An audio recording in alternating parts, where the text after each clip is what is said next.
The Galactic Empire did not fear Earth. It barely even acknowledged its existence. To them, humanity was an afterthought, an insignificant species scuttling about on a barely developed world at the edge of civilized space. That was why, when the Imperial Security Directorate issued an execution order for Dr. Julia Norris, it was done without ceremony, without consideration, and without the slightest idea of what they had just unleashed. The charge was ludicrous. Something about trespassing in a restricted zone, though Julia had only been taking research samples on a remote moon. A bureaucratic misstep. An unfortunate misunderstanding. But the Empire didn't deal in misunderstandings. It dealt in absolutes. And so, the sentence was carried out swiftly, broadcast across the Empire's channels as a reminder that order was not to be questioned. The footage was brutal in its efficiency. Julia, hands bound, standing before an audience of indifferent Imperial officers.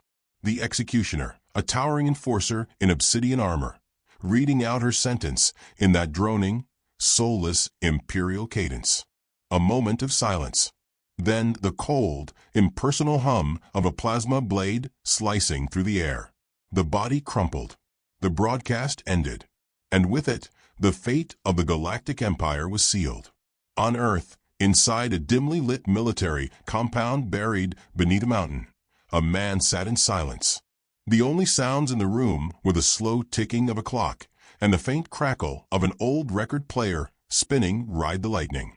The man wasn't listening to it. His gaze was fixed on the screen in front of him. The execution had ended minutes ago, but he hadn't moved, hadn't spoken.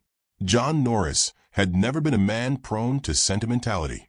His reputation was that of a legend, a strategist whose brutal efficiency had won humanity wars it had no business surviving. He had been the tip of the spear, the hammer that had crushed Earth's enemies time and time again. But now, the man who had orchestrated planetary sieges, who had brought fleets to their knees, was utterly still. A full minute passed before he reached out, rewound the footage, and watched again. Then again, and again. A deep, slow breath filled his lungs. His fingers curled into a fist.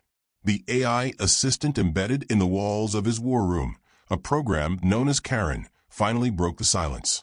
"Sir, your heart rate has increased by 30%. I detect elevated stress levels. Shall I?" "Shut up," John muttered. The AI hesitated before complying. The room fell silent again, save for the distant, haunting melody of the record player. John slowly rose from his chair and crossed the room, every movement precise, deliberate. He moved to the small cabinet at the corner, pulled out a glass, and poured himself a generous serving of whiskey. He stared at the amber liquid, the way it caught the dim light, the way it swirled with every subtle shift of his hand. "Julia," he whispered. His ex-wife, his greatest opponent, his greatest regret. Their marriage had been a war of its own, filled with passion and fire, with arguments that could level cities and reconciliations that burned even brighter. She had been the only person who had ever stood toe-to-toe with him, who had challenged him in ways no enemy ever had. And now she was gone. John's fingers tightened around the glass until it cracked. He exhaled slowly, forcing himself to let go before the shards could cut into his skin. Karen's voice returned, softer this time. "Sir, I must remind you that an act of vengeance against the Galactic Empire would be ill-advised." John chuckled, though there was no humor in it. "Vengeance? Karen, I'm not planning vengeance." He turned, and for the first time, his expression was truly visible. His steel-gray eyes, once sharp with cold calculation, now burned with something else. Something raw, something primal. "I'm planning a war."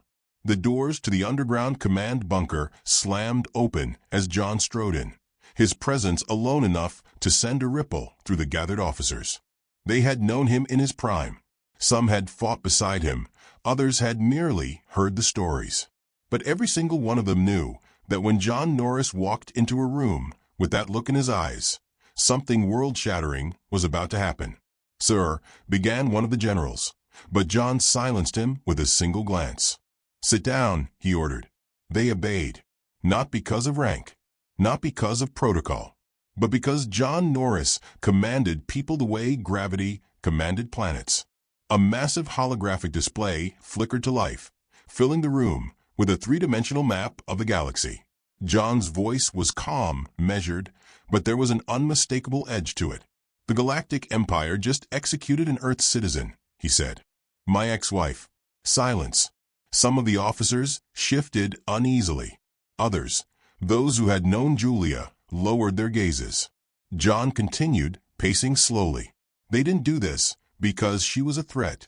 They did it because they think we don't matter. They think they can do whatever they want to us without consequence." A pause. Then, his voice dropped to something dangerously quiet. "They're wrong." Someone cleared their throat. "General Norris, with all due respect, we are not in a position to declare war on the Galactic Empire. They control." "I know what they control," John interrupted. His tone wasn't raised, but it might as well have been a gunshot. "I know their fleet strength, their resources, their strategies. I know every single weakness they don't even realize they have." He turned to face them, and suddenly the room felt smaller, like they were all trapped in the gravitational pull of something far greater than themselves. "You're looking at this like politicians, like bureaucrats. I'm looking at it like a soldier. And as a soldier, I can tell you this. The Galactic Empire just made the worst mistake of its existence." Karen's voice chimed in. "Sir, may I remind you that conventional warfare against the Empire has a 99.87% failure rate." John smirked. "Good thing I don't do conventional." John's war room had once been the nerve center of Earth's greatest military campaigns. Now it was being resurrected. His old team had answered the call without hesitation. They were misfits, all of them, but they were his misfits. There was Bishop, the cyber warfare expert with a permanent smirk and a dangerous addiction to hacking Imperial systems just for fun. There was Reyes, the ex-Marine who could fly anything with an engine, and who had a disturbing love for 80s action movie one-liners. And then there was Briggs, a walking tank of a man who had once survived a direct hit from an orbital strike and had responded by flipping off the satellite. They stood around John as he laid out the plan. "We don't fight them head-on," he explained. "We dismantle them. We hit where they don't expect, strike where they can't retaliate. We turn their own systems against them. And most importantly, we remind them why you never, ever underestimate humanity." Bishop grinned. "So we're going full insurgency, Red Dawn style." John nodded. "Exactly." Reyes cracked his knuckles. "I've been waiting my whole life for this." Briggs simply asked, "When do we start?" John exhaled slowly, looking at the holographic map of the Empire, his mind already calculating a dozen different angles of attack.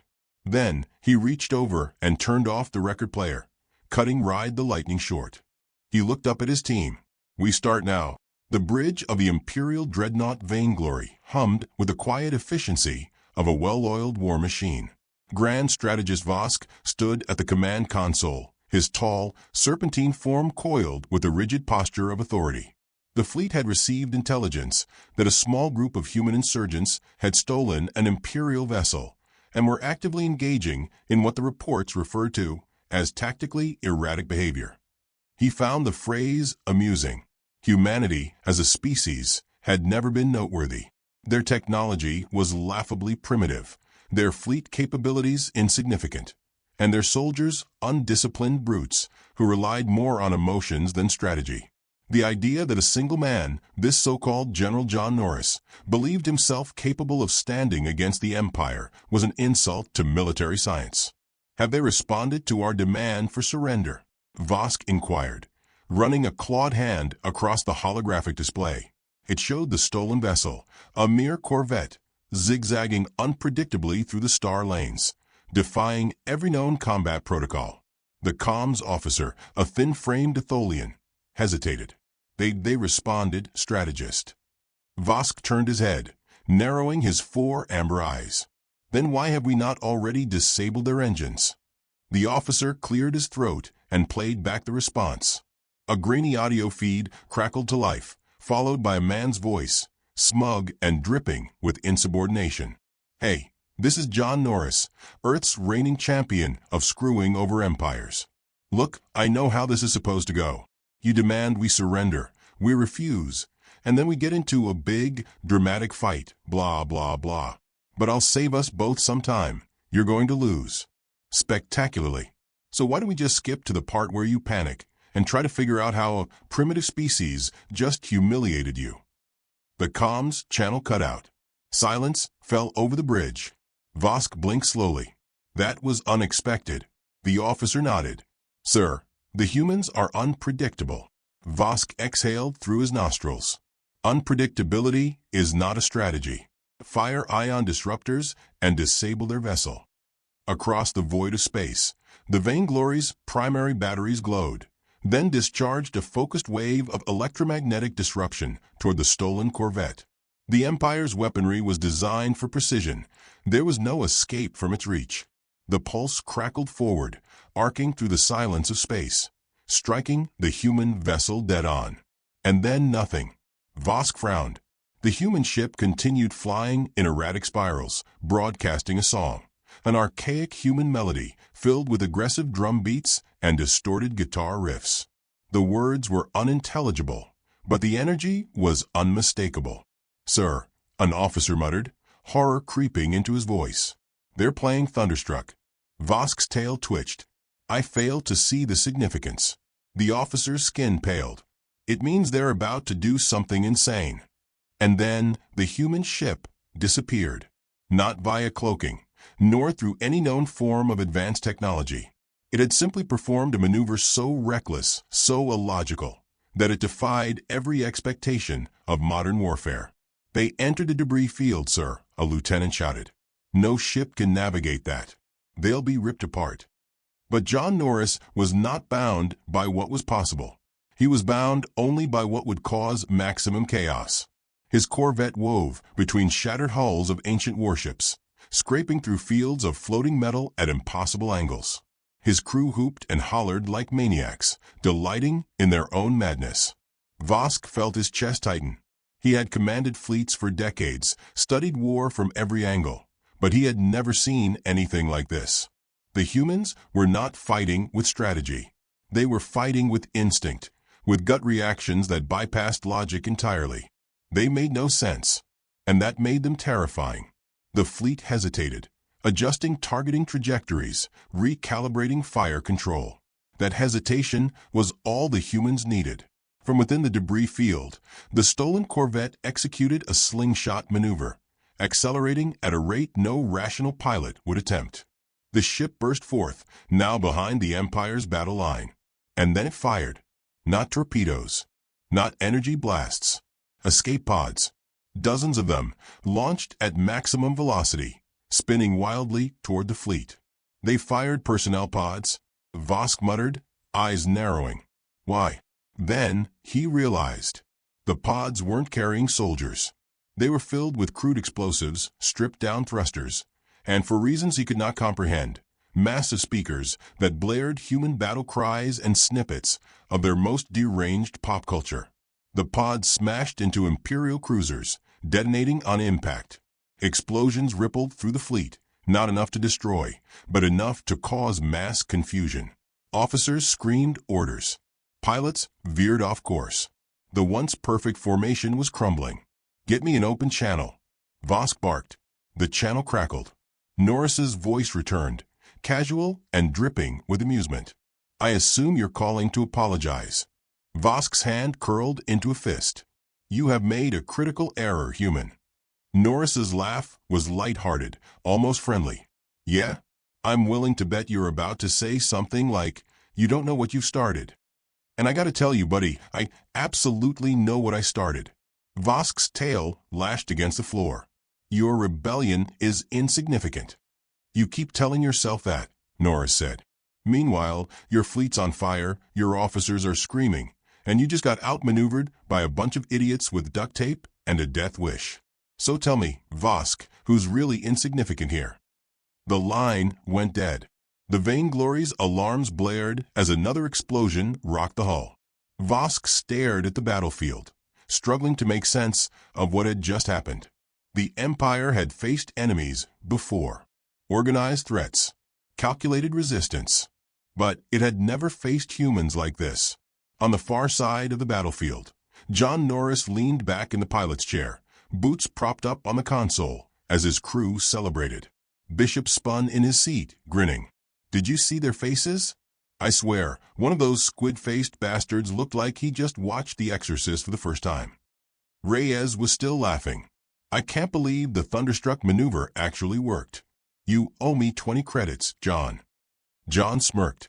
"I'll pay up when we're not actively being hunted by an empire." Briggs, ever the pragmatist, crossed his arms. "You do realize this was just the opening shot, right? They'll be back. Bigger, angrier." John stood, stretching. "Good. That means we have their attention." He walked to the viewport, staring at the distant glow of Imperial ships struggling to recover. "We're not fighting a war," he continued. "Not yet. Right now, we're rewriting the rules. They think we're a small nuisance. They think we'll break. They don't understand what we are." Bishop leaned back, hands behind his head. "And what are we?" John's eyes gleamed with something dangerous. With a nightmare they didn't see coming. The ship's engines roared to life, and in a blur of motion, they vanished into the void, leaving the Galactic Empire scrambling in their wake. The Imperial High Command had never experienced true fear. For centuries, the Galactic Empire had ruled through overwhelming force, precision, and control. Planets that resisted were crushed. Civilizations that rebelled were erased. The concept of disorder was as foreign to them as mercy. Now, disorder was spreading like wildfire. Grand Overlord Balorg stood in the central war chamber, his elongated fingers steepled as he watched a holographic projection of his fleet's recent humiliation. The stolen human corvette had turned an elite battle formation into a chaotic, burning wreck. Explosives disguised as personnel pods. Unpredictable maneuvers. Unconventional attacks that defied military logic. None of it made sense. He turned his gaze toward his high strategist, Vosk, whose tail twitched with barely concealed tension.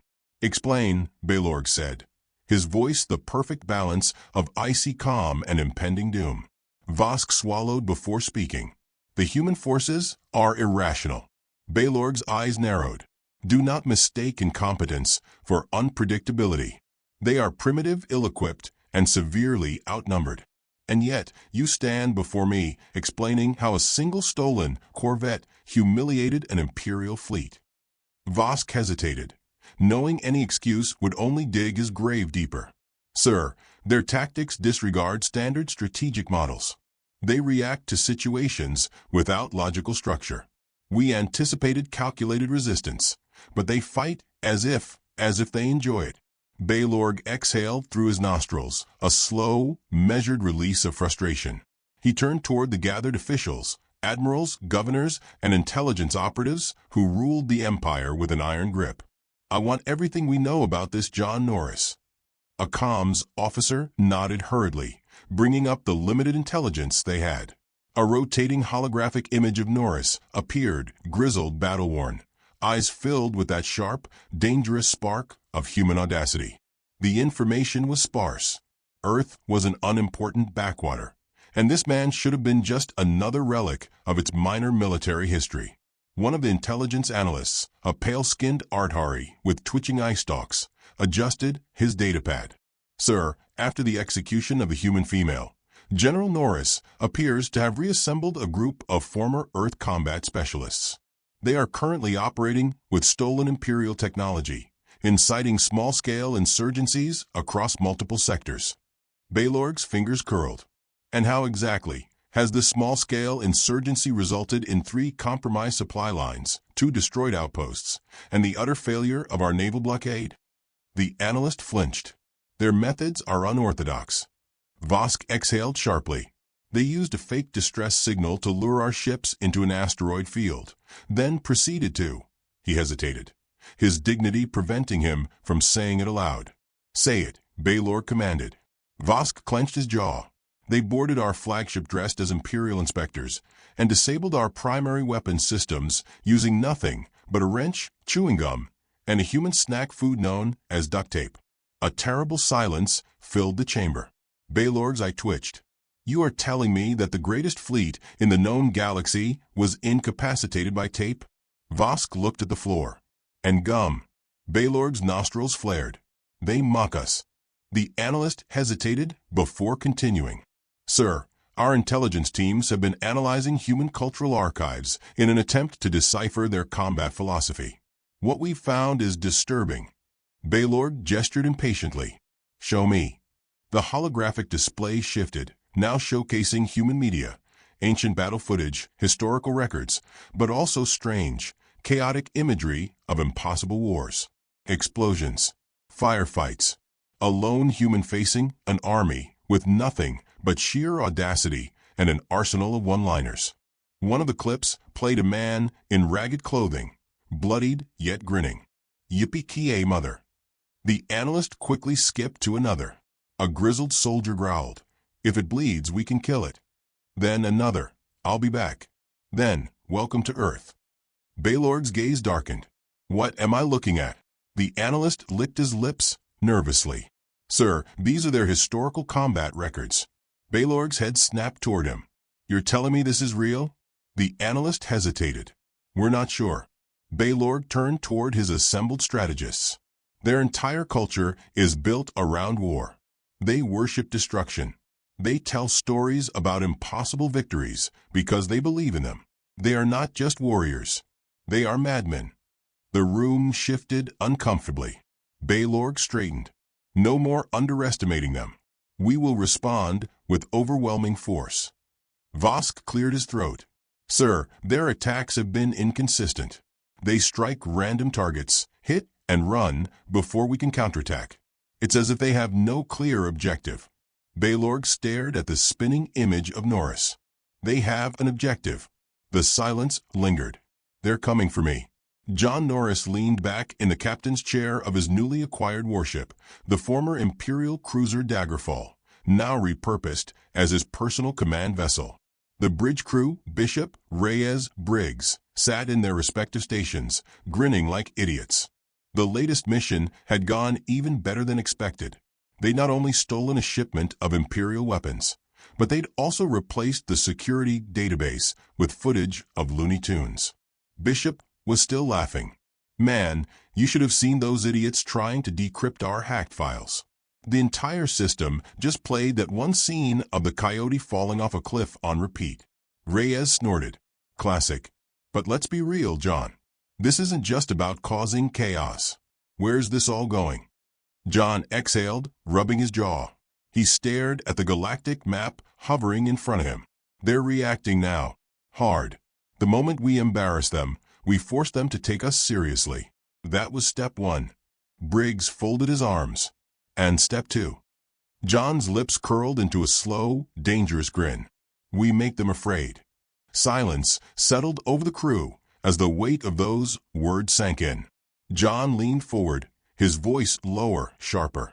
Empires like theirs survive because of fear. The idea that resistance is hopeless, that no one can stand against them. We're going to break that idea. Every strike we make is going to be louder, more devastating. We turn their own people against them. We let every species under their rule see the truth. They're not invincible. Reyes smirked. And what's step three? John's eyes burned. We burn the Empire to the ground. Bishop whistled. Well, damn. John stood, rolling his shoulders. But first things first, we're hitting their primary weapons depot in the Zareth system. If we cripple their supply lines, they'll be forced to overextend. That's when we take the fight straight to their high command. Reyes cracked his knuckles. Stealing their guns and using them against them? I love it. Briggs smirked. And when they realize they can't stop us? John grinned, stepping toward the viewport as the stars streaked by. They'll panic. And somewhere deep in the heart of the Empire, the panic had already begun. You said, the Imperial Palace on Xiphos Prime had never known vulnerability. Built upon a foundation of blood and conquest, it stood as an unshakable monument to Imperial dominance. Its towering spires of obsidian steel reached into the heavens, and its planetary defense grid was considered impenetrable. No enemy had ever dared approach the heart of the Empire. No force had ever breached its walls. No adversary had ever struck this deep. Until now. John Norris stood on the bridge of the stolen Imperial flagship Daggerfall, watching the palace from orbit. Below, alarms blared across the capital city. Imperial warships scrambled to form defensive lines, their captains barking orders in barely contained panic. The seat of the Empire was burning before the battle had even begun. His crew, Bishop, Reyes, and Briggs, stood beside him, their eyes reflecting the flames of the havoc they had unleashed. This was the culmination of months of relentless strikes, of precise, calculated chaos. The Galactic Empire had spent decades instilling fear in its subjects. Now it was learning what true fear felt like. Surreal, isn't it? Bishop muttered. All that arrogance, all that invincibility, crumbling like a cheap sci-fi set. John exhaled, his grip tightening on the hilt of his sidearm. They thought they were untouchable. They thought they could take whatever they wanted, kill whoever they wanted, and never face consequences. Reyes smirked. Turns out consequences have a name. And it's John Norris. John barely heard him. His focus remained on the palace, on the towering citadel where the Grand Overlord Baelorg waited. The creature who had ordered Julia's execution. The man who had ruled the Empire without challenge. The coward who had spent the last week barricading himself in his fortress, hoping that strategy and numbers would somehow hold back the inevitable. They wouldn't. John turned toward his crew. We move now. The longer we wait, the more time they have to rally. Briggs cracked his knuckles. Time to finish what we started. The Daggerfall plunged into the atmosphere, slipping past shattered defense turrets and smoldering wreckage. The palace's final barrier, the planetary shield, flickered erratically, already compromised by the sabotage John had orchestrated days prior. They didn't need a full invasion. They needed one surgical strike. As they descended, Bishop's voice crackled through the comms. They've locked onto us. AA batteries coming online. John didn't flinch. Reyes grinned and yanked the control stick. On it. The ship twisted, rolling through incoming fire with reckless precision. The hull shuddered as energy blasts skimmed its surface, but Reyes kept the ship steady. Below them, Imperial soldiers scrambled across the palace grounds, aiming skyward, unaware of the cargo about to drop. The Daggerfall's rear hatch yawned open and John, Briggs, and Bishop stood at the edge, clad in armored exosuits. The winds howled, but their grips were steady. John tapped his comm. Final drop, boys. No second chances. Bishop gave a mock salute. See you in hell. They leapt. The air howled around them as they plummeted. Plasma fire streaked past, but the Imperials were too slow. John twisted midair, firing his thrusters at the last moment to cushion his landing atop the palace's upper courtyard. The impact cracked the stone beneath his boots. Guards turned, stunned. John raised his rifle. Surprise, assholes. The fight was over before it began. Briggs tore through enemy lines like an unstoppable force of nature, his heavy repeater spitting molten death. Bishop weaved through cover, his sniper rifle dropping targets before they could react. John moved with lethal efficiency, his shots precise, his strikes final. The Imperials had the numbers. They had the training. It didn't matter. The palace corridors became a graveyard of burning armor and shattered bodies. John pressed forward, step by bloody step, his mind narrowing to a single focus. Baelorg. The throne room loomed ahead. A final barricade of elite Imperial guards formed a last stand. Their armor gleamed, their rifles steady. They had been trained to die before surrendering. John adjusted his grip. Briggs stepped forward and launched a grenade straight into their formation. The explosion sent bodies flying. The doors to the throne room buckled. John didn't slow. He kicked them open and stepped inside. The chamber was eerily quiet. At its center, Grand Overlord Baelorg stood before his throne, his flowing black robes barely concealing the way his clawed hands trembled. The golden crests upon his chest plate gleamed under the flickering light of dying chandeliers. John stepped forward, his boots echoing against the marble floor. You've been running this whole time, Balorg. The overlord lifted his chin, forcing what remained of his dignity into his stance. You are a fool. Jon cocked his head. I hear that a lot. Balorg's voice wavered, but he pressed on. You think this changes anything? You think the Empire will fall because one man demands vengeance? Jon's expression didn't change. No. I think it'll fall because it was built on the belief that no one would ever fight back. Balorg sneered. And what will you do? Execute me? Make yourself a symbol. Jon took another step forward.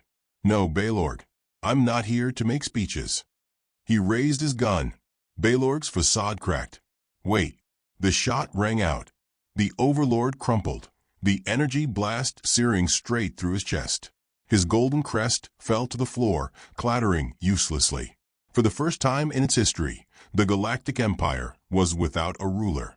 Jon exhaled slowly, lowering his weapon. He stared at the lifeless body, waiting for something, satisfaction, relief. But all he felt was silence. Briggs stepped up beside him. It's done. Jon nodded, but his mind was elsewhere. Julia should have been here. The fall of the Empire was an instant.